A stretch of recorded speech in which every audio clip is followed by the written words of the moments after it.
दोस्तों, भारतीय इतिहास वीरता और बलिदान से भरा हुआ है और बहुत सारे ऐसे नायक हैं जिनकी चर्चा बार बार होती रहती है।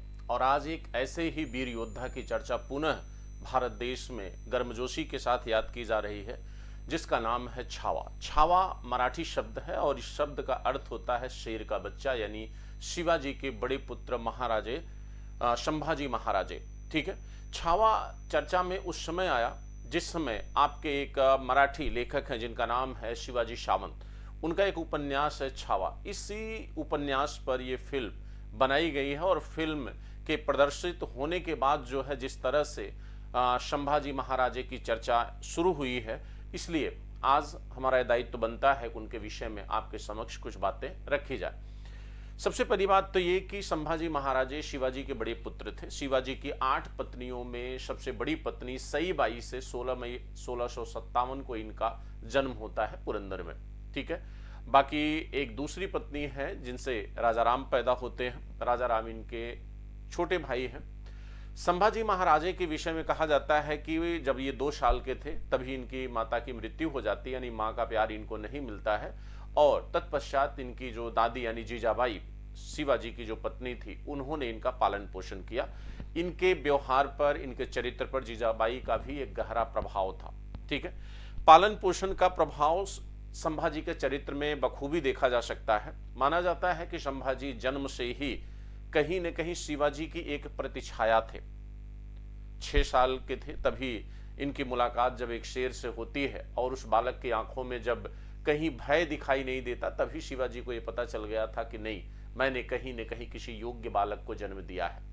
ये गर्व महसूस करने वाला पल था शिवाजी के लिए भी।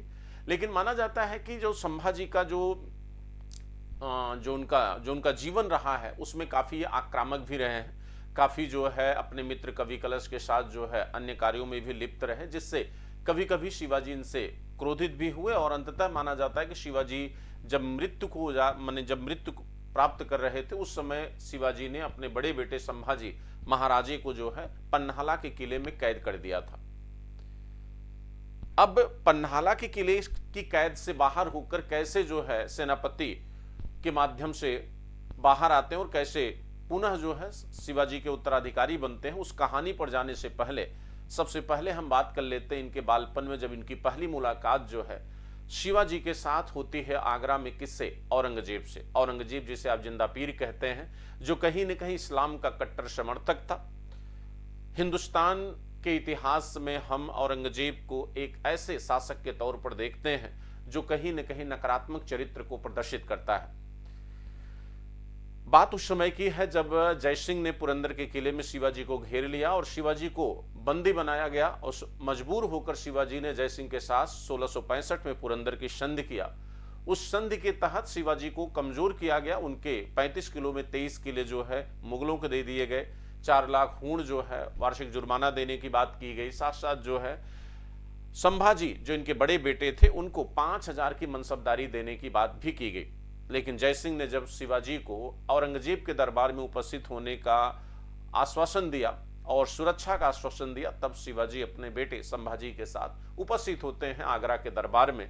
और जब संभाजी अपने पिता शिवाजी के साथ उस दरबार में पहुंचता है, उस समय औरंगजेब का बर्थडे था, जहां पर शिवाजी को ऐसी कतार में खड़ा कर दिया गया जिसमें उनके मनसबदार खड़े थे। चूंकि शिवाजी स्वयं को एक राजा मानते थे और शिवाजी को जब ये कहा गया कि नहीं, आप इस कतार में खड़े होइए, और शिवाजी ने देखा कि उनके आगे जो है जसवंत सिंह खड़े हैं जो 5000 मनसबदार थे, जो एक सेवक थे मुगलों के, उनको लगा कि ये तो एक राजा का अपमान है और शिवाजी ने वहां उद्दंडता किया। तत्कालीन औरंगजेब ने उनको पहाड़ी चूहा कहते हुए कैद करवा दिया और राम सिंह के महल में शिवाजी को अपने बेटे संभाजी के साथ क्या किया गया? कैद कर दिया गया।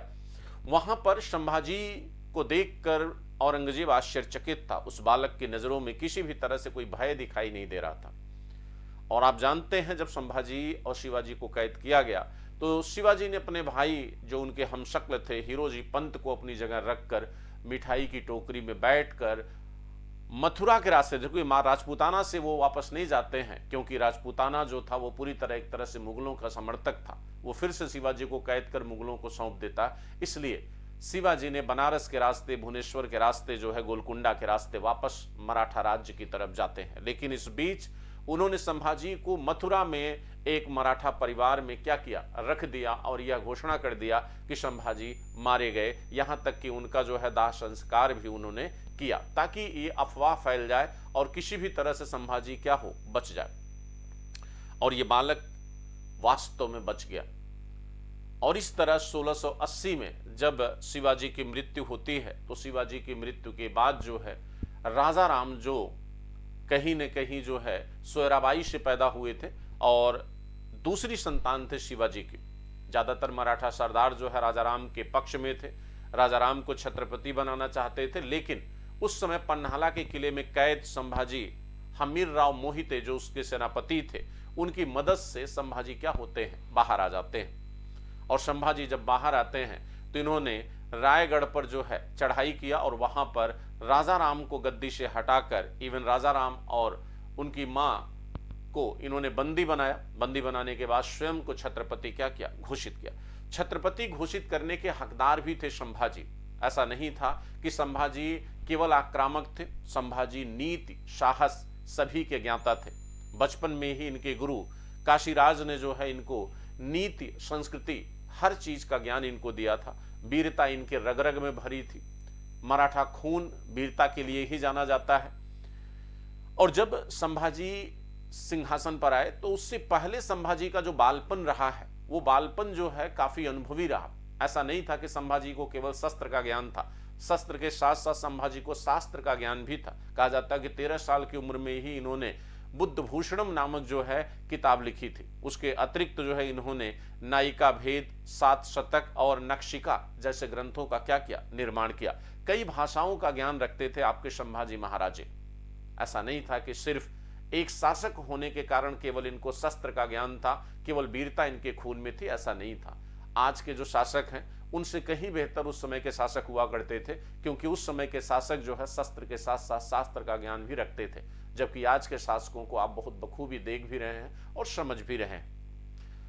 संभाजी जब गद्दी पर बैठे तो शिवाजी की मृत्यु के बाद मुगलों का जो हौसला था वो अपने चरम पर था, क्योंकि औरंगजेब को अब लगता था कि पहाड़ी चूहा शिवाजी मर चुका है, तो हम क्यों न मराठा सल्तनत को तहस नहस कर दें और दक्कन के जो प्रांत छूटे हुए हैं, बीजापुर, गोलकुंडा, अहमदनगर जैसे उन क्षेत्रों को भी हम क्या करें, जीत लें। लेकिन ऐसा हुआ नहीं, क्योंकि शेर मरा था, शेर का बच्चा छावा अभी क्या था, जिंदा था। संभाजी जैसे ही गद्दी संभालते हैं, उन्होंने सबसे पहली जो अपनी लड़ाई लड़ी वो लड़ी बुरहानपुर में। बुरहानपुर जो मुगलों के अधीन था, बुरहानपुर को संभाजी ने बुरी तरह क्या किया, लूटा। जब औरंगजेब को यह पता चला कि शेर का बच्चा छावा भी उसी तरह हमें परेशान कर रहा है जिस तरह शिवाजी ने किया, तो उसने ये तय किया कि नहीं, हमें किसी भी तरह जो है इसे बंदी बनाना है, इसे हमें समाप्त करना है। इसके लिए मुगलों ने समझौता किया किससे, सिद्दियों से। सिद्दी बेहद लड़ाकू थे और ये सिद्दी पुर्तगालियों और मुगलों से जुड़े हुए थे, जो मराठों के लिए समस्या बन सकते थे।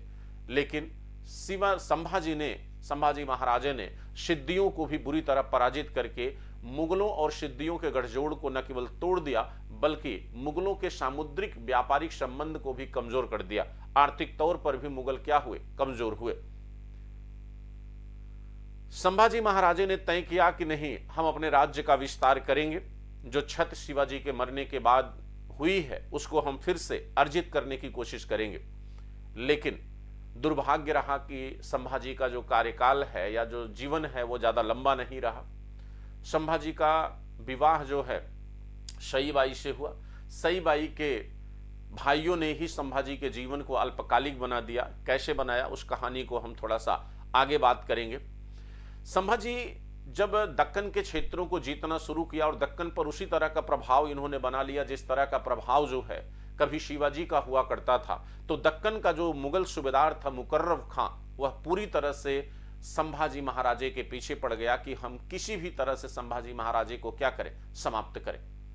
और उधर औरंगजेब भी दक्कन की तरफ कूच कर गया, सिर्फ इसलिए क्योंकि संभाजी महाराजे ने औरंगजेब के विद्रोही पुत्र अकबर को दक्कन में सुरक्षा का क्या किया, आश्वासन दे दिया। अब औरंगजेब की नजर सिर्फ महाराजे पर थी और वह किसी भी तरह से संभाजी महाराजे को समाप्त करना चाहता था। फिल्म जब आप देखेंगे तो उसमें कई ऐसे सीन दिखाए गए हैं जिससे यह लगता है कि नहीं, क्या यह वास्तव में सच था या नहीं था। संभाजी महाराजे मुगलों से लड़ने के लिए कई लड़ाइयां लड़े। कहा जाता है कि लगभग 120 युद्ध संभाजी महाराजे लड़े जिसमें वो विजयी रहे।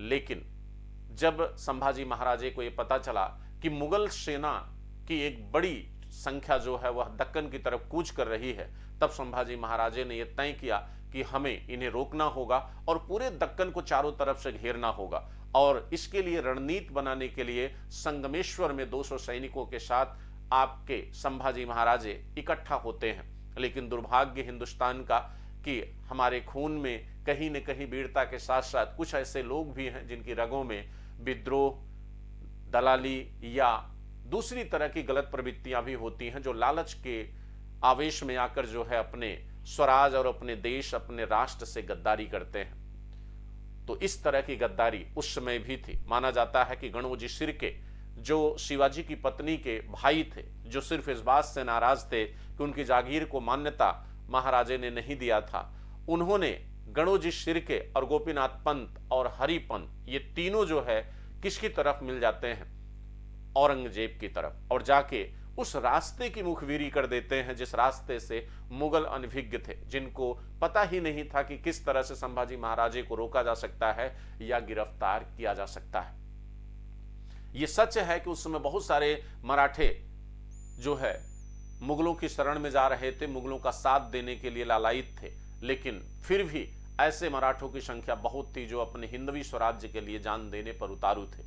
ऐसे लोगों को ही मोटिवेट कर रहे थे आपके संभाजी महाराजे संगमेश्वर में, जब इन लोगों की मुखबिरी से वहां पर संभाजी महाराजे वीरता पूर्वक लड़ते हुए 5000 की मुकर्रब खान की सेना से गिरफ्तार हो जाते हैं। और गिरफ्तार किए गए संभाजी महाराज को औरंगजेब के समक्ष जो है बहादुरगढ़ में प्रस्तुत किया गया। जो औरंगजेब संभाजी से खार खाए बैठा हुआ था, वह उसके अभिमान को झुकाना चाहता था, लेकिन औरंगजेब संभाजी महाराजे के अभिमान को झुकाने में विफल रहा। तमाम प्रताड़नाएं दी गई संभाजी महाराजे को, सिर्फ संभाजी महाराजे की चीख सुनना चाहता था औरंगजेब, लेकिन उस वीर योद्धा में किसी भी तरह से चीख सुनाई नहीं देती है। इवन यहां तक कि उनके नाखूनों को निकाल दिया गया, सलाखें, गर्म सलाखों से उनकी आंखें तक फोड़ दी गई, उनकी जीभ तक काट दिए गए, शरीर पर इतने घाव थे जिन पर नमक रगड़कर उनको दर्द एहसास कराने की कोशिश की गई, लेकिन शेर का बच्चा छावा किसी भी तरह से औरंगजेब के समक्ष ना ही चिल्लाया, ना ही दर्द का एहसास होने दिया। मजबूर होकर औरंगजेब को भी यह कहना पड़ा कि हमारे जनाने में इस तरह का वीर योद्धा क्यों नहीं पैदा होता। काश मेरे पास भी एक ऐसा बेटा होता तो हम संपूर्ण हिंदुस्तान पर क्या करते, शासन करते। अंततः परेशान होकर औरंगजेब ने वही रास्ता अपनाया संभाजी महाराजे के गुरूर को समाप्त करने के लिए जो हर योद्धा अपनाता है। अंततः माना जाता है कि संभाजी महाराजे को जो है आपके इंद्रायणी एवं भीमा नदी के संगम पर तुलापुर क्षेत्र में जो है उनके शरीर को काट कर जो है कुत्तों के समक्ष डाल दिया गया। इस तरह जो है संभाजी महाराजे की वीरता समाप्त होती है। लेकिन संभाजी महाराजे एक विचारधारा बन चुके थे मराठों के लिए, उसी तरह जैसे शिवाजी ने मराठों में राष्ट्रवाद या एक विचारधारा पैदा करके उस मराठा राज्य को जन्म दिया था। उसी मराठा राज्य को समाप्त होने से रोकने के लिए संभाजी महाराजे ने जो विचारधारा पैदा की, वह उनके शारीरिक रूप से समाप्त होने के बावजूद मराठों की विचारधारा में क्या थी, जिंदा थी। और इस तरह संभाजी महाराजे के मरने के बाद रायगढ़ में दूसरी जो राज्यारोहण हुआ वो है राजा राम का। लेकिन औरंगजेब किसी भी तरह से मराठों को समाप्त करना चाहता था। उसने जुल्फिकार खां के नेतृत्व में रायगढ़ पर हमला कराया, जहां पर जो है सईबाई और शाहू जो संभाजी महाराजे के पुत्र थे वो गिरफ्त में आ जाते हैं और राजा राम जो है वहां से क्या होता है, फरार हो जाते हैं। और इस तरह शाहू और उनके परिवार को गिरफ्तार करके कहां लाया गया, आगरा। आगरा की कैद में डाल दिया गया और राजा राम जो है अगले छत्रपति बन के मराठा राज्य का नायकत्व करना प्रारंभ करते हैं।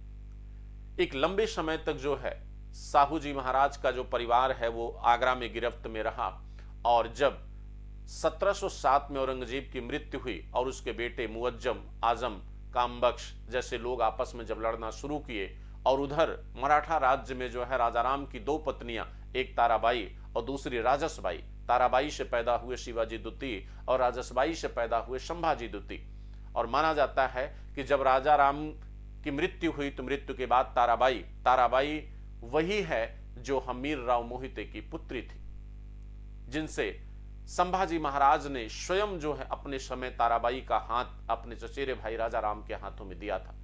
ताराबाई एक सफल संरक्षिका के तौर पर, एक सफल नायिका के तौर पर मराठा राज्य को फिर से एकीकृत करना शुरू करती है और दक्कन के अधिकतम क्षेत्रों को उसने जीतना शुरू किया, जो उस समय की मुगल सल्तनत के लिए सबसे बड़ी समस्या थी। और इसीलिए जो है आजम, जो उस समय आगरा के सूबेदार थे, उन्होंने, जो औरंगजेब का दूसरा बेटा भी है, उसने यह सोचकर साहू को कैद से मुक्त कर दिया कि साहू जाएगा तो संभाजी महाराजे का उत्तराधिकारी होने का दावा करेगा और मराठे एक गृह युद्ध में उलझ जाएंगे। और हुआ भी वही। साहू जी महाराज आते हैं और ताराबाई से अपनी गद्दी की उम्मीद करते हैं। अंततः दोनों के बीच खेड़ा का युद्ध 1707 में लड़ा गया, और यह युद्ध जो है एक बार पुनः संभाजी महाराजे के उत्तराधिकारी साहू जी महाराज को छत्रपति नियुक्त करता, और यहीं से एक नए इतिहास की मराठों में शुरुआत होती है, जिसे आप कहते हैं पेशवा शासन, क्योंकि बालाजी विश्वनाथ ने ही साहू जी महाराज को मदद दिया, जिसकी मदद से वो पेशवा बने। तो कहना सिर्फ ये चाहता हूं कि भारतीय इतिहास में बहुत सारे ऐसे नायक हैं जिनका नायकत्व तो सही से दर्शाया नहीं गया है। उन्हीं में से एक थे आपके संभाजी महाराजे, क्योंकि जो इतिहास लेखन अभी तक हुआ है उसमें बहुत सारे योद्धाओं की वीरगाथा जो है अभी भी दफन है, जिसको शायद आने वाले समय में आप बखूबी देख सकते हैं। सेशन के लिए थैंक यू, धन्यवाद।